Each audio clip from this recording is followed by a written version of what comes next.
I think Arsenal are finally acting like they're acting like possible champions, whereas before it's always been the plucky underdog, but always been the kind of, we almost make it, but what can we do against Mohamed Salah, what can we do against Erling Haaland, no, so it's fine, we'll take second. But I think this season they're acting more properly, and I'm getting slated for it in that Instagram comment section. No, I agree. And what do you think about that? Do you think it's true? You're not really saying much though. You're saying they're acting like possible champions. You're not saying because they're not champions they're going to yet. win it and they're champions. Possible champions is what they've been for the last 3 years. But it's always felt like that they've been a... They have been possible. We've got a bit of a swagger now, though. Like, I think a lot of Arsenal fans are like, okay, like we can actually not lose many games, so we can actually go and beat anyone. Like, whether we'll do it, we're not saying we're definitely going to win the league, but for the first time, we're not playing the underdog gimmick. Like, it's not like beat anyone though. It's like you beat Newcastle, but like a couple of years City ago, and you lost to Liverpool. But a couple of years ago, it was the whole it's treble winning City. Sorry? Am I wrong? You're always wrong. Oh. And I was just going to say what we've had is welcome Laurie back to Live at 5 once again. He's magically appeared out of nowhere. No, apologies for my lateness. I was on course to get here, but there's a big accident on Seven Sisters Road. They just locked off the whole road, and it's chaos out there. So I've had to do various diversions. But because I'm so committed to the cause, I thought I'd do my best to get here, and I'm here. Sorry? Better late than never. Well, this is it. Yeah. Oh, my bus journey home's Rather never. fantastic. I've got to drive. You've got to drive back home. Brilliant. Lovely But stuff. yeah, in answer, just picking up briefly, to be fair to Alex, although he's being rather churlish, he is actually... I need to sometimes I need to Google he's these not words, lying. man. He's churlish then. What he said is we have to accept as Arsenal fans, we have been nearly men for the last 3 years. Churlish however, means rude in a mean-spirited and surly way. But what does surly mean? What does surly mean? Surly Just the means way your bad-tempered body and language, the way unfriendly. you- Bad-tempered. You've got your arms folded and No, I didn't have them folded when I was saying you're that. sort of looking down your nose at Arsenal fans. No, I get bro, it. But listen, Arsenal what fans you take said offence isn't to- wholly incorrect, because I was on a show this morning and we've deluded Gunnar, shout out to him, and we were talking about similar type of thing. We've been nearly men now for the last 3 years. When are we going to get it done? I do agree with Jack. This year does seem to be a slightly different vibe. I think it could be the Newcastle game could be one that we look back. Games can do that. Yeah, exactly. Where Like you kind of games- think, right, to come back in a place that, let's be honest, the last couple of years we've not done so well. The way we won the game suggests that the mentality could be a little bit different this year. The experience that we've had in going so close, now we brought on board all these players, 8 players in the transfer window, all of them are good players. It's a different vibe around this time around, so that could be the difference. But then, as you said, it's early yet. We've not really beaten. So early. Yeah, there's always been like a ready-made excuse that Arsenal fans have had. Like it was, we're up against treble-winning City, like the Sharks. That's what I mean. And then it's like, oh well, we haven't got a striker, whereas Liverpool have Salah, or we've got injuries and no one else does. But now it's like, okay, we got the depth, we signed the striker. City have fallen off, no excuses. Like now we have to have the swagger if we think we can win this, or there's no point competing. Basically. Yeah, I mean you have potentially the most rounded squad in the league, I think, considering Liverpool's defensive Not potentially, issues. I'd say. Or yeah. Well, I mean, obviously I agree with you. it's subject to You opinion. could take anyone out of our 11, and we've got Replace it someone with who I someone wouldn't be fuming if I had to make that replacement. Whereas in the past, it's been Saliba to Rob Holding, or it's been like one of our midfielders to El Neni. Which is You got game changers on the bench. Maybe this finishers. Yeah, This might be the year. Yeah. Maybe it is going to be Arsenal's year after all. Anything to make sure Liverpool don't get 21. That's all I'm. That's Don't my write take on City it. off though. No, I'm not. Who would you rather win it as a United fan? Who'd you Out of Arsenal and Liverpool? I know it's like picking. Arsenal. Really? Yeah. Okay. Yeah, I don't want Liverpool Flex winning says 21 that as league well. titles. Oh. Like currently it's level on 20 each. I don't want Liverpool to go ahead on that because then. But don't they like blitz they're you in playing- other trophies though? Yeah. Like Europeans and that. I'm just holding on to The the big ones Premier with the League. big ears. I'm holding on to our 20 times. But who do you think? It's not Who that I way. think will It's win not the that. league. Oh, that's actually a really good Because if you've question. not said Arsenal before and someone asks you that question, you want to say the word Arsenal, but you think, oh, but Liverpool eventually they might come good and they've got. I'm actually honestly when you mention that, I'm actually more thinking about City. I just look at win the league. in terms of like the kind of the team I think people aren't really speaking about a lot. Is I just watch Erling Haaland and I'm like, I can't believe win the it. league though. Who do I think is going to win the league after these first 7 games? 3, 2. I think it's Arsenal. Okay. I think right now Arsenal are odds on to win that league. Obviously, I can do the maths of if you win all your games, you won the league because you're currently top. No, at the start of the season, and Alex will attest to this because we spoke, I tipped Liverpool narrowly based on the fact that last season they won it at a canter, and this season they'd brought in Isak and Wirtz and the likes. So I thought it could go either way, but I'm just tipping Liverpool and edging towards them. But after 7 games, seeing what I'm seeing now, on the evidence presented in front of me, if I'm an independent jury, and as opposed to just thinking as a Man United fan, I would think it's Arsenal. But I think City are a very dark horse in this race at the moment, and no one's really speaking about it. You say independent jury, but you did just before that say... I know. I'm well aware of my contradictions, Alex. Don't worry. I don't want Liverpool, so it doesn't sound very independent. But I'm not. Oh yeah, no. I mean, I'm a football fan. What can I say? Yeah. I mean, I am. I want Arsenal. I want Arsenal to win the league, and I think as bad as they were. I think we narrowly do it. Narrowly, but you're not less as so than you thought you could have at the beginning of the season. But I didn't think. I knew this season, if Liverpool were going to win the league this season, I knew it wouldn't be by 10 points again. There's no way that any other team. If you're an Arsenal, you're in the change room at the end of last season, going, you think they can beat us by 10 points again, boys? No way. You've got to show them this year. Either get to 1 or 2, or try and win it ourselves. So I think narrowly Liverpool win it. And again, 7 games into a 38-game season.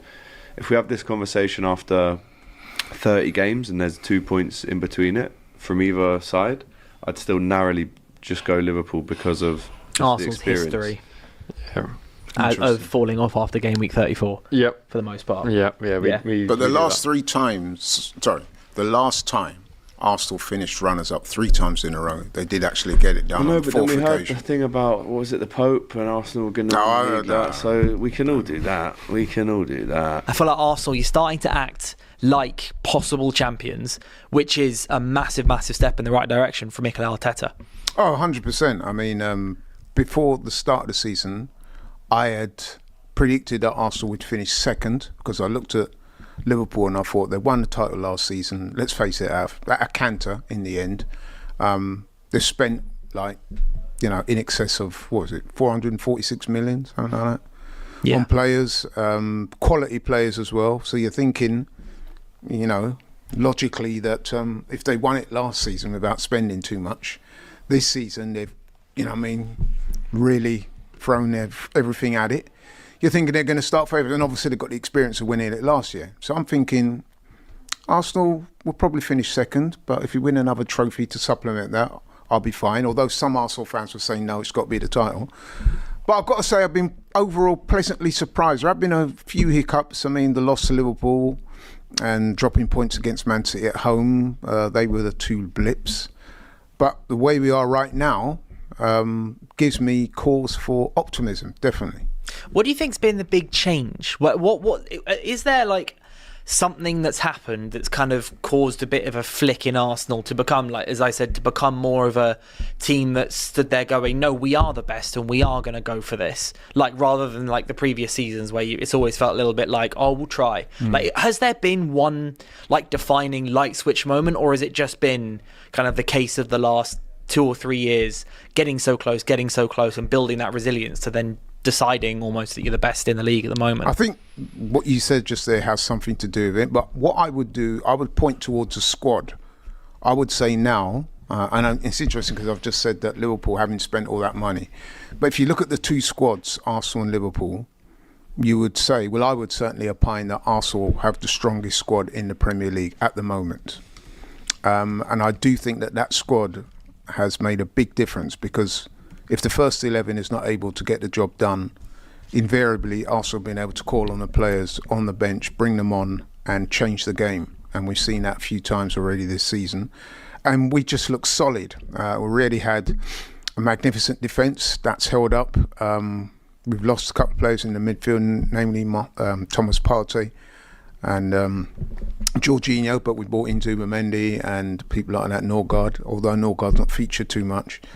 Brought in Gyökeres. Okay, some people might say he's not had the most auspicious of starts, but still he's got 3 goals. So we just look a stronger squad this season than we have in previous seasons, and I think that with the experience we've had previously, players maturing together, the manager obviously becoming more experienced. I think that could be the difference this season.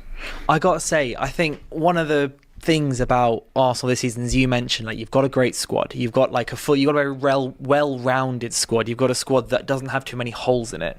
As opposed to when you look at Liverpool, you've got obviously they've got their 17 billion players in attack who are all amazing and all cost loads of money. But then you look at the defensive line, you're suddenly like, oh, like Virgil van Dijk, what's going on with him? Only three fit senior centre backs. You've got the two full backs aren't who they used to be. They're missing, as Matisse mentioned, I think either earlier this week or last weekend. They're missing Trent Alexander-Arnold a bit in terms of the chances they're trying to generate. Trent was a big part of that progressing the play. So I think Arsenal, it's got a really well-rounded squad with very few holes in. But what I look at as a kind of potential turning moment, this might be a bit of a weird one. It's Madueke's good performances when he came in to replace Saka. Because when you've lost Saka before, when you've lost Odegaard before, it's your performance level has dropped big time, and that could have had an effect on the players of like, oh, we've lost our main guys now. What are we supposed to do? But this time, it's Saka got injured after the first couple of games of the season, but it was okay because realistically, Madueke came in and smashed it. Odegaard's had like 3 injuries already so far this season. He's now got the knee issue that he came off with recently, but it's okay because Eze's stepping in this time. Right. I feel like the squad are almost giving themselves confidence this time round by what's happened before is you lose your best players and you go, all right, well, that's that done then. Like, we're going to lose here, we're going to lose there, we're going to have trouble. But now they've given themselves enough confidence that even if they lose people, it's okay. You've got more. That's right. And I really think that I think losing Saka so early on was a big one. I remember like my mates who support Arsenal, Saka went off or went injured and it was like, oh, he can't play. And they were like, well, title's done already then. We had a good first 2 games, good first 3 games and it was all done. But Madueke came in and it's like, where did this come from? Because you look at him from at the Chelsea time, and obviously you guys signed him 52 million. Even Edu said at the time, was it? Sorry, not Edu. Berta was like, this wasn't in our plan. Our plan wasn't to, sign Madueke at the beginning of the summer, but we did, and we have. And everyone's like, lol. Like at the time they were just kind of like, see, even your guys don't want him, and it turns out he's fantastic, and turns out he's much needed. Obviously I know he's injured now, but Saka's back. I do think that's had a really, really big effect on this squad. Definitely. In the opening weeks of the season, and obviously that's such a win for Mikel Arteta. So if we're looking at winners and losers, yes, definitely Arsenal, but Arteta and the way that Arsenal's mentality has seemed to just have it's not even a huge shift, because you're good for 33 out of 38 games of a season normally. That's what's happened in the last 3 years, but it's those other 5. And I think those other 5 include games like Newcastle away. That's part of those 5-6 games where you don't quite look up to it, or don't quite. The players don't think they can do it. Now I think they think they can. Obviously, you're now top of the league. I remember just before the weekend's gone, I said, could this be the biggest weekend in the turn of the title race? And it immediately was. Liverpool, they've lost 3 on the bounce now. They've got United coming in at to Anfield, and you can either go, that can be a massive nail, or the perfect game to bounce back, because Liverpool aren't going to lose 4 away, surely.